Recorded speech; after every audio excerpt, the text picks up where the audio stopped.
कोई सोचे कि उज्जैनी की रक्षा हम करें, कोई कहे भीमा शंकर के इस प्रदेश की रक्षा हम करें, कोई कहे उस देश की रक्षा हम करें, कोई कहे इस जिले की रक्षा। ना ना, काशी में अगर विश्वनाथ जी विराजमान हैं तो विश्वनाथ खुद काशी की रक्षा करते हैं, स्वयं काशी के भक्तों में और काशी में रहने वालों को भंडार भरने का काम मेरा विश्वनाथ खुद करता है।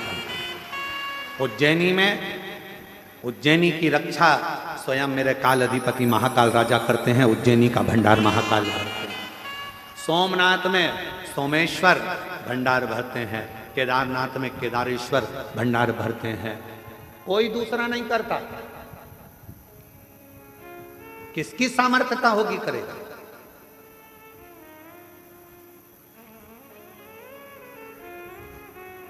और आप पूरी लिस्ट उठाकर देखना, एक एक ज्योतिर्लिंग की पूरी लिस्ट उठाकर देखना, जितना विकास, जितनी प्रबलता, जितना वैभव शंकर भगवान के मंदिरों का है, उतना वैभव दुनिया में कहीं प्राप्त नहीं।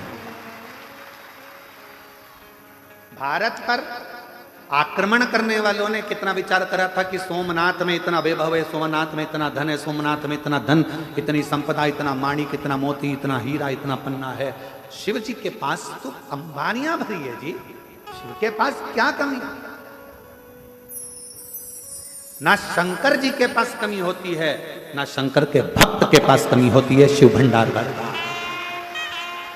हाँ, थोड़ी परीक्षा ले सकता है, कभी कभी थोड़ी परीक्षा ले सकता है, पर अगर शिव के पास में उसका नाम कुबेरेश्वर महादेव है, कुबेर भंडारी, कुबेर का खजाना दुनिया को लुटाने वाला है, तो उसके पास कोई कमी नहीं हो सकती, कोई कमी नहीं।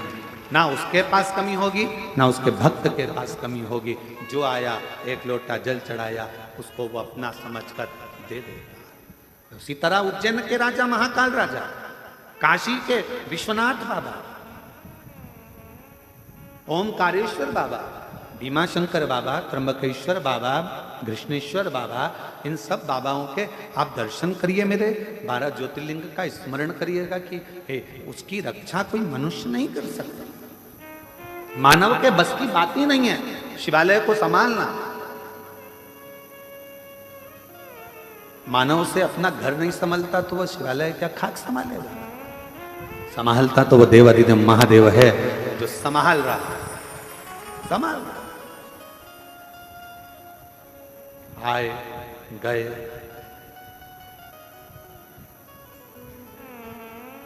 कितना सुंदर किसी ने कहा कि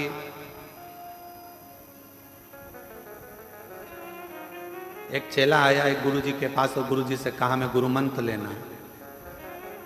तो गुरुजी ने कहा मेरे को गुरु बनाओगे? हाँ। तो कहा मुझे गुरु बनाने से अच्छा है पहले तुम 3 लोगों को गुरु बनाओ, 3 को गुरु बनाओ। पहले नंबर पर उसने कहा किसको बनाऊं? तो कहा चोर को। दूसरे नंबर पर कहा किसको बनाऊं? तो क्या कुत्ता को। और तीसरे नंबर पर कहा कि किसको गुरु बनाऊं? तो क्या एक छोटे से बच्चे को। गुरु ने अपने चेले से कहा कि मुझे गुरु बनाने से पहले तू इन 3 को गुरु बना। तो उसने कहा गुरुजी पागल मागल हो गए हो क्या? छोटे को गुरु बनाऊंगा, चोर को, कुत्ता को गुरु बनाऊंगा? और बच्चा कुचा था तो छोटा सा बच्चा जो पैदा हुआ है उसको गुरु बनाऊंगा? हाँ, तो इनको गुरु बना फिर मेरे पास है। गुरु पूर्णिमा का दिन निकल गया, चेला चले गया। अब 3 गुरु को उसने ढूंढा, चोर को ढूंढा और चोर को गुरु बनाना प्रारंभ किया। चोर को गुरु बनाया, फिर गया तो कुत्ते को गुरु बनाया, फिर छोटे से बच्चे को गुरु बनाया। फिर गुरु पूर्णिमा आ गई। गुरुजी के पास जाकर कहा मैंने 3 को गुरु बना लिया। गुरुजी ने पूछा तूने कुछ गुरु से सीखा? हाँ गुरुजी सीखा। चोर से सीखा।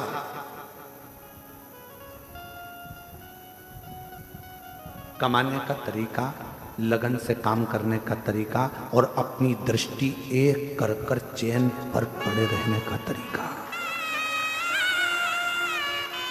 चोर से मैंने सीखा कि दुनिया की दृष्टि इधर उधर होगी, पर चोटे की दृष्टि तो तुम्हारे गले की चैन पर। तू कितनी बार पल्लू ली, पल्लू कब हटेगा, कैसे पार करना है, लक्ष्य चोटे से अच्छा नहीं कोई बता सकता कि लक्ष्य कैसा होना चाहिए। तुम्हारा ध्यान हटा और चैन कटा, तुम्हारा ध्यान हटा और मंगलसूत्र कटा, तुम्हारा ध्यान हटा और जेब कटा, मोबाइल कटा। चोर लक्ष्य बता देता है कि ध्यान अगर परमात्मा में लगाना है तो उतनी देर, अगर तुम काम में लगे हो, किसी कर्म में लगे हो, तो परमात्मा में ध्यान बिल्कुल चोर की तरह लगाना। कहाँ जा रहा है, कहाँ गई, अभी तो यहीं थी, बाजू में गई, इधर गई, उधर गई, फिर देखा यहाँ खड़ी है, बस इंतजार करा, पीछे जाया, पीछे से गया, चैन काट ली। लक्ष्य बनाकर चला था। एक लक्ष्य जैसे चोर तुम्हारी चैन और मंगलसूत्र पर रखता है, वैसा लक्ष्य तुम्हें परमात्मा के चरण पर रखना पड़ेगा। दूसरे नंबर पर कुत्ता को गुरु बनाया तो गुरुजी ने पूछा कुत्ता से क्या सीखा, तो क्या कुत्ते से सीखा कि मनुष्य से ज्यादा वफादार कुत्ता होता है। कुत्ते की वफादारी है, जो खिलाता है उस पर कभी नहीं भोंकता है, जो खिलाता है उस पर कभी नहीं भोंकता है, ये कुत्ते की वफादारी है। तो गुरुजी ने पूछा तेरा कहने का सार क्या है, तो कहा कली काल में माँ बाप बेटे को खिलाते हैं तो भी बेटा भोंकता है। कली काल में बच्चे को परवरिश माँ बाप करते हैं, भाई भाई को, नाते रिश्ते कुटुंब कबीले किसी को जरूरत पड़ी देना भैया 50,000 दे दिए, वो अपना काम निकाल लिया, बाद में वही भोंकने को आ गया। कुत्ते से अच्छी वफादारी दुनिया कोई नहीं निभा सकता। तीसरा गुरु बच्चा, तो कहा बच्चे से गुरुजी मैंने सीखा मासूमियत, बच्चे से मैंने सीखा भोलापन, और बच्चे से मैंने सीखा किसी ने डांट भी दिया उसके बाद वापिस उसी की गोद में जाकर बैठ गया, सोचा नहीं विचारा नहीं। और बच्चे से मैंने मासूमियत सीखी, बच्चे से मैंने भोलापन सीखा, और बच्चे से मैंने भूलना सीखा। गुरुजी ने कहा अब इस गुरु पूर्णिमा पे मैं तुझे गुरु मंत्र दे दूंगा, अब इस गुरु पूर्णिमा पे मैं तुझे गुरु मंत्र दे दूंगा, क्योंकि तूने गुरुओं से सीख लिया, अब तुझे ज्यादा सिखाने की जरूरत नहीं पड़ेगी। संसार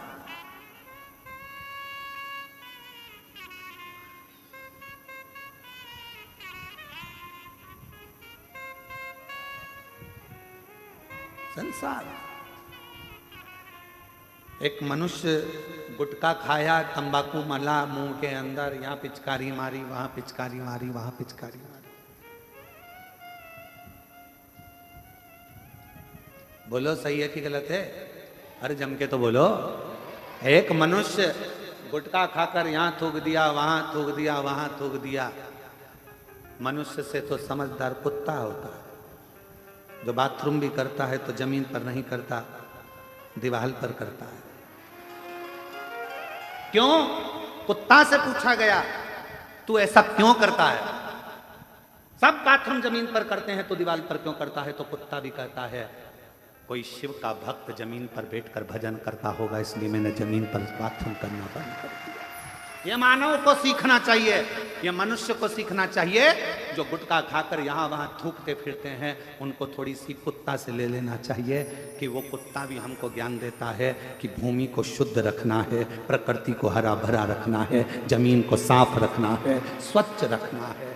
अपना देवालय, अपना शिवालय, अपनी धरा, अपना शहर, अपना गांव, अपनी भूमि साफ होना चाहिए, शुद्ध होना चाहिए, निर्मल होना चाहिए। पर हम समझ नहीं पाते। एक गुरु ने 3 के पास भेजा था और वो तीनों बड़े प्रबल थे महाराज, तीनों बड़े प्रबल।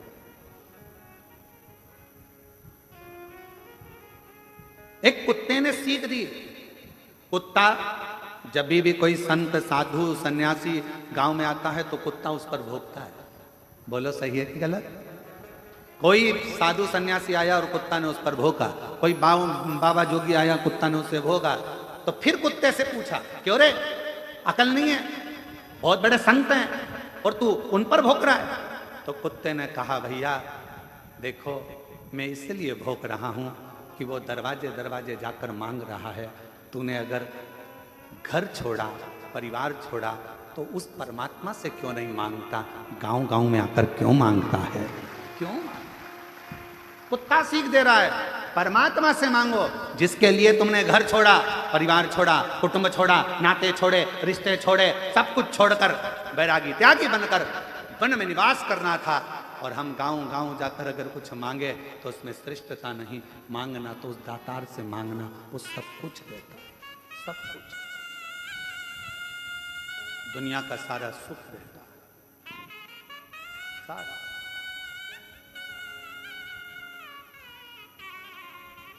हमारे चंदन सोनी जी बैठे हैं, कहाँ हैं? उन्होंने समीर भाई को एक मैसेज किया कि वो लखनऊ वाले, इत्र वाले है ना, इत्र वाले, लखनऊ वाले इत्र भेजना चाहते हैं, तो पूछा जाए कि इत्र कौन सा भेजा है। समीर ने कोई पलट का जवाब नहीं दिया, क्योंकि उनको मालूम है कि कुबेरेश्वर धाम पर केवल बाबा की चलती है, उसको जो लगवाना होगा वो इत्र आ जाता है, जो लेना होता है वो आ जाता है। यहाँ मनुष्य की चलती ही क्या चलता, कौन इत्र लाया जाए, कौन मंगाया, क्या लाया जाए, क्या मंगाया। कुबेरेश्वर धाम का एक नियम है, एक बार बहुत पहले की बात है, बहुत पहले का समय था,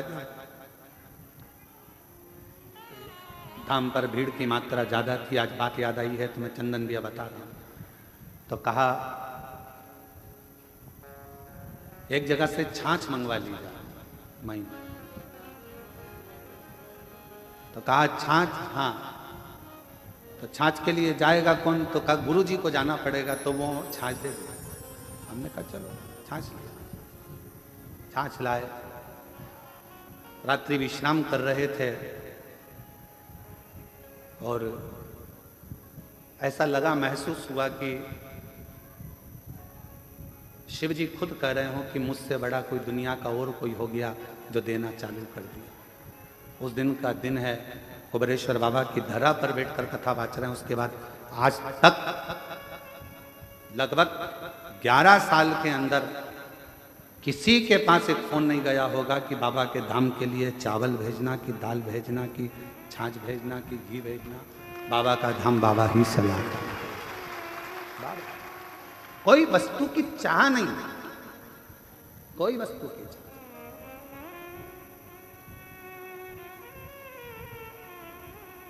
कोई वस्तु की चाह।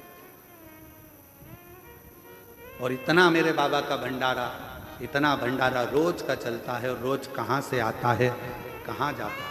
जरा विचार करिएगा, 50,000 यात्री रोज का सुबह से शाम तक भोजन करता है, सुबह से शाम तक भोजन करता है 50,000 यात्री। रोटी, सब्जी, मीठा, नमकीन, खिचड़ी सब बनता, रोज का बनता। ये मत सोचो कि तुम आज भंडारे में भोजन, बस इतना अंतर आ गया कि अंदर की जगह बाहर टेंट लगा दिया गया, पर भोजन जो तुम कर रहे हो ये भोजन रोज बनता प्रतिदिन। कहाँ से गाड़ियाँ आती हैं, कहाँ से ट्रक भरकर आता है, कौन खाली करता है, कौन उतारता है, और कहाँ ट्रक वापस चले जाता है। हम कहाँ का बोलें। किसी किसी ट्रक पर उत्तर प्रदेश लिखा होता है, किसी पर छत्तीसगढ़, किसी पर महाराष्ट्र, किसी पर राजस्थान, किसी पर हरियाणा, किसी पर दिल्ली लिखा होता है, किसी पर कोलकाता लिखा होता है। कहाँ कहाँ किसका है, किसकी सामर्थ्यता इतना करने की। सब हम तो बाबा के भरोसे चलते हैं, हम तो बाबा के भरोसे चलते हैं। ये दुनिया वाले जलते हैं, ये दुनिया वाले जलते हैं, हम तो बाबा के भरोसे चलते हैं। और अभी भी इतना बड़ा हॉस्पिटल बना है, उस हॉस्पिटल में भी चिकित्सा जब चालू होगी तो उसके लिए भी कह रखा है, ना दवाई का पैसा लेना है, ना किसी चीज का पैसा लेना है, निःशुल्क जांचे, निःशुल्क शिविर और निःशुल्क ऑपरेशन सब करवा। बाबा का भंडार है, बाबा का। क्यों सोचो, गुरुकुल भी खुले तो बच्चे की पूर्ण शिक्षा, उसके वस्त्र से लेकर उसके भोजन व्यवस्था, उसके लैपटॉप, उसकी कॉपी किताब, उसका पढ़ने का, एजुकेशन का, हिंदी माध्यम, अंग्रेजी माध्यम, संस्कृत माध्यम पूर्ण होना चाहिए और कोई शुल्क एक भी उसके माता पिता से ना लिया जाए। उसकी पूर्ण शिक्षा कॉलेज तक, शिक्षा भी उसकी निःशुल्क हो। उसका जीवन का एक उत्थान ऊर्जा से, ऊर्जा से।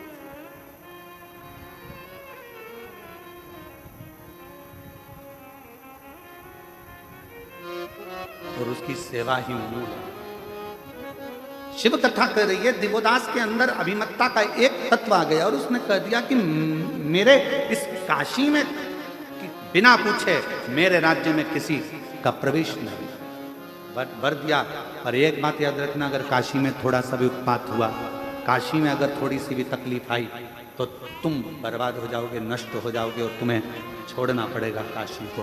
कहा मेरे होते हुए काशी में उपद्रव नहीं हो सकता।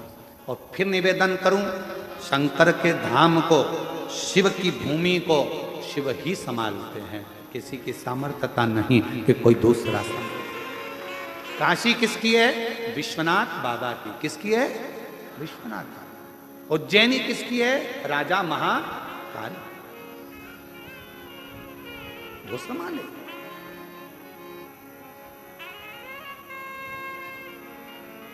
उसको संभालना। उस उमाखंड में आप पढ़ेंगे, स्वयं वेदव्यास जी वर्णन करते हैं। उमाखंड को अगर पढ़ेंगे तो उसमें लिखा मिलेगा आपको कि शंकर भगवान स्वयं अपनी वाणी से कहते हैं, शिव जी अपनी वाणी से नंदी को कहते हैं, नंदीश्वर पृथ्वी पर अगर मनुष्य का जन्म हो जाए और वो मनुष्य अगर मेरी आराधना में, शिव की आराधना में डूब जाए तो समझ लेना कि वो मनुष्य कोई साधारण नहीं है, उसका पुनरपि बार बार जन्म नहीं होगा, वो मेरे ही धाम में सदा विराजमान रहे, सदा विराजमान।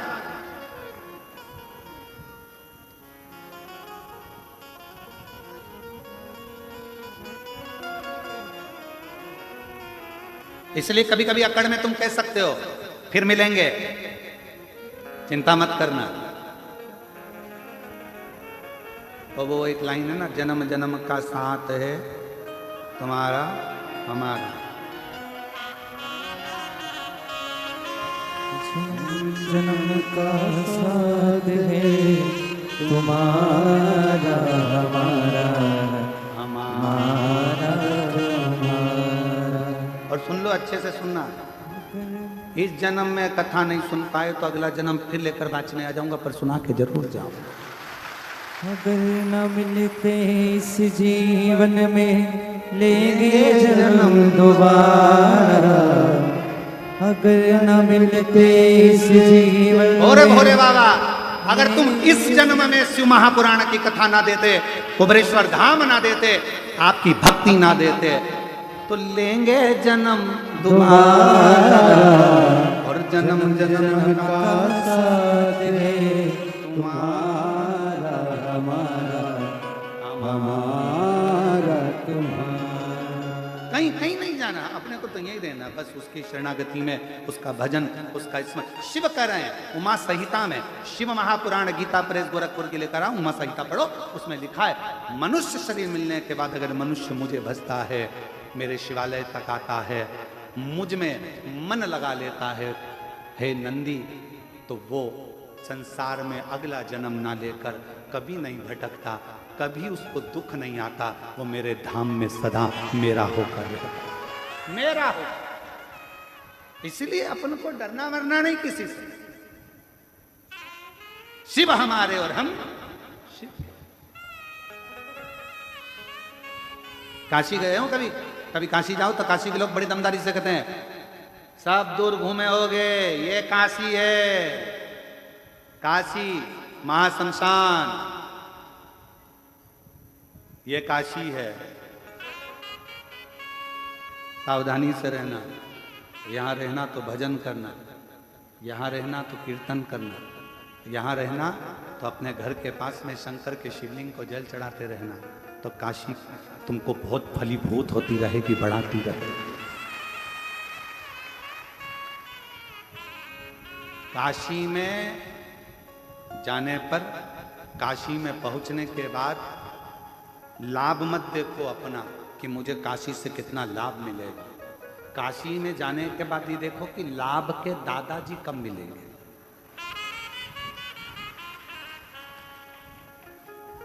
शुभ लाभ के दादाजी कौन? अरे जम के तो बोलो, देवादिदेव महादेव गणेश जी के बेटे हैं शुभ लाभ, तो उनके दादाजी कब मिलेंगे वो देखा जाए। काशी में पहुंचने के बाद हमें शिव कहाँ मिलेगा? लाभ नहीं, हमें लाभ नहीं चाहिए, क्या करें। काशी में तो वैसे ही लाभ हो गया, जन्म हो गया, आ गए काशी में पहुंच गए, एक क्षण दो क्षण, एक रात्रि दो रात्रि के लिए काशी में पहुंच गए। कोई उज्जैनी जाए महाकाल की नगरी में तो विचार करना कि हमें क्या लाभ मिलेगा, उज्जैनी में क्या लाभ मिलेगा, क्या ना उज्जैनी पहुंच गए यही लाभ है। बाबा ने बुला लिया, दर्शन दे दिया, अपनी नगरी में तुमको बुलाया, एक रात्रि विश्राम कराया, इससे बढ़कर क्या लाभ चाहिए। कुबेरेश्वर धाम आओ तो ये मत देखना कि क्या लाभ होगा। कुबेर भंडारी ने तुमको बुला लिया, ठहरा दिया, खिला दिया और विदा कर दिया। बाप क्या देगा? बाप हमेशा बेटी का चेहरा देखता है और चेहरा देखकर समझ जाता है कि बेटी के जीवन में क्या चल रहा है, और बेटी के जीवन में क्या चल रहा है तो बेटी को तो वो विदा कर देता है। बेटी को विदा करा, एक साड़ी दी, लिफाफा दिया और बेटी चली गई। नाती पंती को थोड़ा थोड़ा सामान देकर, जमाई को 500 का लिफाफा देकर विदा कर देता है। पर बाप देख लेता है बेटी को तकलीफ है, बेटी को दुख है, तो बाप फिर बाद में चाल चलता है। फिर बेटी नहीं आती, फिर कौन आता? जम के बोलो जरा, बाप आता। फिर वो बाप मोटरसाइकिल उठा के घूमता फिरता चले जाएगा और घूमता फिरता जाकर बैठ जाएगा बेटी के घर में। फिर देखेगा तकलीफ तो है इसको, कष्ट तो है इसको। लोग कहते हैं कि बेटी आई है पिताजी के, पिताजी खुद आता है। बेटी का चेहरा देख लिया था, बहुत दुखी थी, आई थी, मुझसे कहना चाहती थी, भीड़ बहुत थी, पानी चढ़ाने के लिए आई थी, पर क्या करे, गले में मंगलसूत्र था वो भी कोई चोट्टा ले लिया, अब करे तो करे क्या। बहुत दुखी थी, बहुत कष्ट में थी, फिर भी मेरी बेटी है, क्यों चिंता करती है? जा, अभी तू आई है, अब मैं आऊंगा और मैं आया तो सब भर कर जाऊंगा, खाली नहीं छोड़ता। तेरा ही दिया मैंने खाया पिया है, तेरा शुक्रिया है, तेरा शुक्रिया है, मुझे भोले बाबा ने बहुत दे दिया है, तेरा शुक्रिया है, तेरा शुक्रिया है। थोड़ी देरी करेगा पर देगा, थोड़ा समय लगेगा पर देगा। विश्वास पक्का रखना, खाली नहीं छोड़ेगा, भंडार भर कर देगा। उसका नाम कुबेर भंडारी कुबेरेश्वर महादेव है। कपट करने वालों को सीख भी देता, अपशब्द कहने वालों को धीरे धीरे धीरे धीरे कर कर पटक भी देता, और उस पर भरोसा करने वालों को जैसे कंकर शंकर हो जाता है, उसी तरह तुमको भी उठाकर एक पुष्प की तरह सुगंधित बना दे। इसको कई लोग नहीं समझ पाएंगे। कुबेरेश्वर धाम को समझने के लिए किसी किसी को तो अगला जन्म लेना पड़ेगा तो भी ना समझ पाएंगे। इसको समझने के लिए पूरी जिंदगी निकल जाएगी तो नहीं समझेगा कि क्या है, क्या है जो रेलवे स्टेशन से लोग दंडवत करते आ रहे हैं, क्या है पूरी दुनिया का लोग, पूरा भारत का लोग, और भारत तो भारत, अब विदेश के लोग भी आने लगे। ये अमेरिका वाले बैठे हुए हैं यहाँ पर, कहाँ बैठे हैं अमेरिका वाले? अमेरिका वाले बैठे थे ना, कहाँ बैठे? कहीं बैठे हो तो जरा खड़े। ये अमेरिका से आते हैं और केवल गुरु पूर्णिमा रुद्राक्षोत्सव में अपने घर नहीं जाते, अमेरिका से सीधे भोपाल, मुंबई, मुंबई से भोपाल और भोपाल से सीधे यहाँ, और यहाँ 7 दिन रहकर 5 दिन रहकर केवल सेवा करना, और सेवा करने के बाद वापिस अमेरिका चले जाते हैं। और हर बार आते हैं और बाबा से विनती करने के लिए आते हैं। अगली कथा, और अभी भी इनकी कथा लगी हुई है अमेरिका की, वीजा वीजा सब करवा कर हर बार ऐसे कई सालों से चले आ रहे हैं। शिव तत्व है, केवल देश नहीं विदेश तक के भक्त केवल बाबा को रिझाने के लिए, केवल इसको समझना, इस भूमि को जानना, इस भूमि को समझना बहुत कठिन है। पूरी जिंदगी निकल जाएगी लोगों की, पूरा जीवन। और फिर निवेदन है मेरी जीजियों, अगर कुबेरेश्वर बाबा की धरा पर आप आए हो, दिल से अगर आपने प्रार्थना करी है, एक लोटा जल चढ़ाकर कंकर शंकर की आराधना करी है, घबराना नहीं, विश्वास पक्का रखना, पशुपति व्रत करना, बाबा से विनय करना। मेरा बाबा थोड़ी देरी करेगा पर देगा जरूर, तुम्हारी झोली में खुशियां जरूर, खुशियां जरूर लगेगा, वो देता है। देवदास का अहंकार, देवदास ने कहा मेरी नगरी में कोई का प्रवेश नहीं होना चाहिए। ब्रह्मा जी ने कहा ठीक, पर नगरी में उपद्रव नहीं होना चाहिए, नगरी में उपद्रव नहीं होना चाहिए। इस नगरी में आकर कुबेरेश्वर बाबा की धरा पर अगर आप आए हो, बहुत नम्रता से व्यवहार करो, बहुत नम्रता से बात करो, बहुत प्रेम से रहो, इतना प्रेम झलकाओ कि जिंदगी में वो प्रेम बाबा शंकर तुम्हारे यहाँ पर आकर भी तुमको उस प्रेम में डुबोना चालू कर दे। वो प्रेम दर्शाओ।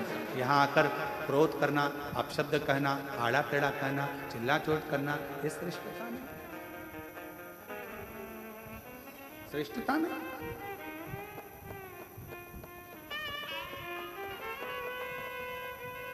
इसको समझो। देवदास ने कहा मेरी नगरी में उपद्रव नहीं होगा। ठीक है, उपद्रव हुआ और तू गया, ठीक है, नहीं समय आया। अब तो देवदास को अहंकार आ गया कि मेरी नगरी है, यहां विश्वनाथ का भी कुछ भी नहीं। बाबा के पास सूचना गई, बाबा अब तो देवदास अहंकार में डूब गया, क्यों चिंता कर। शिव जी ने कहा भेजो सूर्य नारायण भगवान को, वहां जाकर थोड़ा सा उपद्रव करे। सूर्य नारायण भगवान गए तो काशी की इतनी मधुरता थी कि काशी की गंगा का तट, काशी की रज बाबा सूर्य नारायण को भी शिव की भक्ति में डुबा दी। गणेश जी को भेजा तो वो भी शिव भक्ति में डूब गए। कोई उपद्रव करने वाला ही नहीं, कोई उपद्रव नहीं। अब उपद्रव करे तो करे तो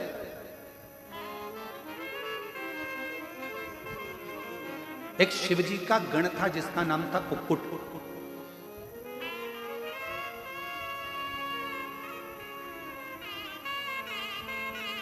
जैसे माता पार्वती जी की एक सहेली थी मालिनी,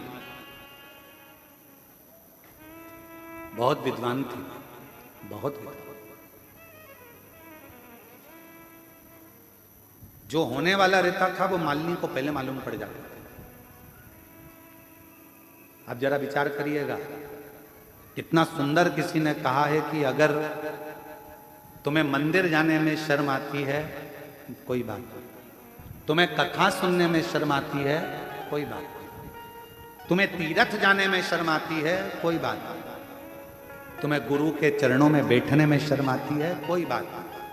तो किसी ने कहा अगर कुछ नहीं कर सकते, ना मंदिर जा सकते हो, ना तीर्थ जा सकते हो, ना कथा में जा सकते हो, ना गुरु की शरण में जा सकते हो, तो अपने फ्रेंडों का सर्कल निकालो, दोस्तों को देखो, मित्रों को देखो, और उनमें से वो दोस्त, वो मित्र छांटो जो सत्संग में डूबे रहते हो, भजन में डूबे रहते हो। उनकी संगति करना प्रारंभ, उनकी संगति करना प्रारंभ करो। मालिनी माता पार्वती जी की ऐसी सहेली, पार्वती जी जितना तप करती थी, बेलपत्र मालिनी लाती थी, साज मालिनी सजाती थी, थाली मालिनी तैयार करती थी, वस्त्र आभूषण मालिनी लाती थी। जिस मिट्टी का शिवलिंग, पार्थिव लिंग का निर्माण करना, वो मालिनी लाती थी। कई लोगों को लगता है हमारी जेठानी ने हमको पूजन का सामान लाने का कह दिया, हमारी देवरानी ने हमको पूजन का सामान लाने को कह दिया। अरे किस्मत वाले हो, जो देवरानी 16 सोमवार का पूजन कर रही है, जेठानी संकट सोमवार कर रही है, और पूजन का सामान लाने का तुमको कह रही है। तुम किस्मत वाले हो, भाग्यशाली, भाग्यशाली हो। धन्यवाद देना भगवान को। क्यों? सोमवार, संकट सोमवार, 16 सोमवार, पशुपति व्रत, प्रदोष का व्रत, एकादशी, द्वादशी, तीज, चतुर्थी, अष्टमी, नवमी, नवरात्रे, जितने भी पवित्र त्योहार होते हैं, आपका व्रत होता है, और उसका पूजन की थाली अगर कोई दूसरा लगाता है तो जिसका व्रत होता है उसके अंश का आधा भाग से ज्यादा भाग जिसने पूजन की थाली लगाई उसके खाते में चला जाता है। ये भविष्य पुराण कहती है। कभी गीता प्रेस गोरखपुर की भविष्य पुराण को लाकर पढ़िएगा, उसमें एक एक बात का वर्णन मिलेगा। कहां का पुण्य, कैसा साज। गुरुजी बैठे हैं, पाठ कर रहे हैं, पूजन कर रहे हैं, मंत्र जाप कर रहे हैं, आराधना कर रहे हैं, इतने में गुरुजी ने कह दिया है जाना जरा थोड़ा सा सामान ला के देना। तुमने तो सामान ला कर दिया, तुमने तो जल ला कर दिया, और गुरु ने पान कर लिया, जल पी लिया, और जो पान करा, जितना मंत्र जाप गुरु ने करा था उसके अंश का 75% उस चेले को मिल गया जिसने जल भाग ला कर दिया, जिसने जल भाग ला कर दिया। आप आराधना का फल क्या है उसको समझो तो सही। जरा एक आध बार भविष्य पुराण पढ़ो, और अगर भविष्य पुराण नहीं पढ़ सकते तो कुर्म पुराण पढ़ो। कुर्म पुराण में भी इसका विस्तार लगभग 126 अध्याय के बाद में कुर्म पुराण में आपको ये पूरा चीज मिल जाए। 126 अध्याय पूरे निकलने दो, उसके बाद कुर्म, और अगर वो भी नहीं पढ़ सकते तो लिंग पुराण का 139वें अध्याय के बाद आपको ये सब चीज मिल जाएगी। आप अध्ययन करो, उसको पढ़ो, और पढ़ो जरूर। किसी और वाला महाराज कहीं झूठ तो नहीं बोल रहा। जितनी कथा यहां से बांची जाती है व्यासपीठ से, जो जो शब्द बोला जाता है, दुनिया चाहे कितना भी विरोध करे, पर जो बात व्यासपीठ से कह दी गई है वो पत्थर की लकीर के बराबर सत्य की सत्य ही निकलेगी, आज नहीं तो कल निकलेगी। उसको प्रमाणित कर, उसको बस समझने वाला, उसका भले कितना भी विरोध हुआ उस बात का, पर वो सत्य है और वो सत्य रहेगी। उसका विरोध कितना भी। पढ़ो, अध्ययन करो, एक एक पुराण का अध्ययन करो, पढ़ो, धीरे धीरे उसको स्मरण। महाराज मालिनी शिव जी का आराधना करती, पार्वती मैया, और मालिनी पूजन का साज ला कर देती। मालिनी का नियम था, पूजन का सामान जब भी लाती थी ना, वो गुनगुनाती हुई आती थी, बड़ी प्रसन्न मुद्रा में आती। तुम्हारे जैसी नहीं थी कि तबेले जैसा मुंह बना के। जेठानी उपास करे, सास परेशान करे हमको, फलार बना दे, सामान ला दे, पूजन का सामान लगा दे, थाली लगा दे, और मुंह फूल रहा है, चेहरा बेकार कर रहे हो। मालिनी ऐसी नहीं थी। अगर कोई कह देता, पार्वती जी ने कहा कि मुझे शिवलिंग की निर्माण करना है, मालिनी गुनगुनाते प्रसन्न चित्त में पूजन का सामान लेकर। मेरा बच्चों से निवेदन है, मेरे बेटा बेटियों से भी निवेदन, मेरे बहुओं से भी निवेदन है। सास, अगर कोई 30 त्योहार का व्रत करे और तुमसे कहे कि बाजार जा रही हो तो ये फूल लेकर आना, सास ने भले तुमको 10 रुपए दिए हो फूल लाने के लिए, पर पति से कहना मम्मी ने फूल मंगवाए हैं, फूल लाऊंगी तो अच्छा लाऊंगी, 5 रुपए तुम भी दो, मैं 15 रुपए का लेकर आऊंगी, अच्छा ला। पर दुनिया की रीति उल्टी है। बच्चे का जन्मदिन है, गिफ्ट लाना है 500 रुपए का। पत्नी की शादी की सालगिरह है, गिफ्ट लाना है 1500 की साड़ी। घर के लोगों का उत्सव है, बच्चों का फंक्शन है, सामान लाना है महंगा से महंगा। और फिर आ गई जन्माष्टमी का त्यौहार, और जन्माष्टमी का त्यौहार आया, रामनवमी आई या कोई उत्सव आया, कोई सामान माँ ने कहा माला लियाना, कितने की है? 20 रुपए की। इससे छोटी 10 की, इससे छोटी 8 रुपए की, दे दे। हल्की से हल्की ला। भगवान भी समझ गया तेरी दृष्टि में मैं हल्का हूं, मेरी दृष्टि में तू हल्का, तूने हल्का बना। जैसे कथा आई थी ना, सुनी थी कथा, गाय की रोटी छोटी, तो शिव जी मुस्कुराकर हंसने लगे, ठाका लगा कर, ये रोटी तो छोटी है, गाय की रोटी छोटी, उसको हल्का ना समझ, श्रेष्ठ समझे, श्रेष्ठता प्रदान कर, श्रेष्ठ।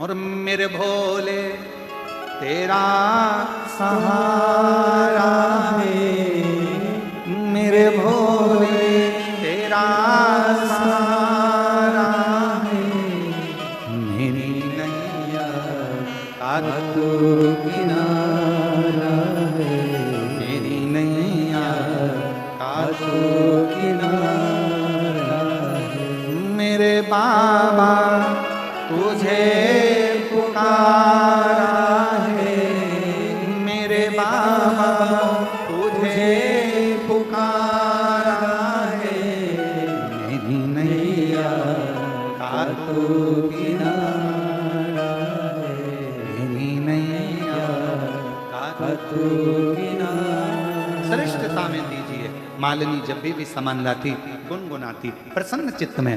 तुम्हारे पूजन करते समय मंदिर में तुम पूजन कर रहे हो, पूजन करते समय मान लो तुम्हारी पड़ोसन तुम्हारी थाली में से कोई सामान चढ़ा दे, प्रसन्न हो, कोई बात नहीं। मैं चढ़ाती, तूने चढ़ा दिया, कोई बात नहीं। हरतालिका तीज का पूजन कर रहे हो, बहुत सारी महिलाएं पूजन करती हैं, थालियां एक साथ आ जाती हैं, सबकी थाली रखी रहती है, ध्यान नहीं रहता कौन सी थाली कौन की है। तुमने किसी ने तुम्हारी थाली में से सामान लेकर चढ़ा दिया, कोई बात नहीं। मैं चढ़ाती, तूने चढ़ा दिया, बाबा तो देख रहा है ना किसका है, कहाँ से आया, ये उसको मालूम है। मेरे बताने से थोड़ी ना, मेरे बताने से। कितना सुंदर कहा है महाराज। अग्नि पुराण में एक बात मिलती है, संध्या माने, संध्या माने पूछ लिया छाया से, क्यों भगवान सूर्य नारायण कहाँ है, स्वामी कहाँ है। छाया ने कहा वो बैठे हैं और शिव नाम का जाप कर रहा। केवल छाया ने संध्या मां को उंगली उठाकर मां यमुना जी की माता को केवल उंगली उठाकर बताया था, छाया मां ने संध्या मां को, कि वो देखो सूर्य नारायण भगवान शिव जी का जाप कर रहा। और संध्या मां भगवान भास्कर देव जहां बैठे थे उस वो बड़ी, और जो बड़ी तो शास्त्र कहता है कि जो सूर्य नारायण भगवान तप कर रहे थे, केवल संध्या उस पथ पर बड़ी थी, और सूर्य नारायण भगवान जो तप कर रहे थे उस तप का आधा हिस्सा मां संध्या के ओर चले गया था। उस तप का आधा हिस्सा, कितनी प्रबलता। कोई ने पूछा क्यों साहब हमें भूख लग रही है, हम कुबेरेश्वर धाम आए हैं। भैया भोजन की व्यवस्था कहाँ पर है? आपने कह दिया इधर से पीछे चले जाओ, पर साइड में भोजन की, हम पहले आए थे तो यहाँ भोजन मिलता था, अभी कथा चल रही है ना, इसलिए पीछे भोजन की व्यवस्था है। भंडारा किसका? जिसने दान करा। बनाने वाला कोई, देने वाला कोई, खिलाने वाला कोई, केवल आपने उसको मार्ग बताया कि यहाँ से पीछे चले जाओ। अगर उसने जाकर पेट भर कर भोजन करा, उसके भोजन करने पर उसके पुण्य का आधा हिस्सा आपके खाते में चले जाता, पुण्य का हिस्सा। क्यों भैया कुबेरेश्वर धाम कहाँ है? रेलवे स्टेशन पर आ गए, पूछा हमें बाबा धाम जाना है, कुबेरेश्वर धाम जाना है। तुमने प्रसन्न चित्त में कहा जाओ जाओ, बहुत अच्छे से जाओ। भैया ऑटो मिल जाएगा, मैं रोक देता हूँ गाड़ी, मैं बुलाता हूँ गाड़ी, रुको रुको जरा, रुको जरा। गाड़ी आई, तुमने कहा बैठो, ये कुबेरेश्वर धाम ही ऑटो जा रहा है, बैठ जाओ इसमें, चले जाओगे। आपने मार्ग बताया, वो वहां तक पहुंचा। उसके जाने का पुण्य तुम्हारे खाते, उसके बताने का पुण्य तुम्हारे खाते।